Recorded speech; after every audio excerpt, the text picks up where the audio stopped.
One of Right. the things that's unique to Kiro is its approach to the whole thing. Really, you can kind of still do the vibe coding thing where you just work with an agent and chat back and forth, maybe think a little bit through, and then have it code for you.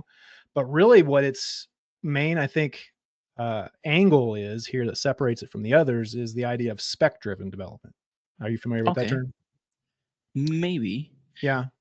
Well, I think we've actually kind of talked about it previously in other episodes very early on, but we weren't really calling it that. We was more of like, well, there's the Right. requirement stock or the was it project requirement stock, I think was what we were originally referring Yeah, to very early PRDs. I on. think we talked about a lot. Yeah, Yep. I've done spec-driven development, but I feel like it was like a long time ago in university where I had to write pseudocode and things like that before even starting a project. And legitimately, I'm sorry, but I've not done this for most of my career.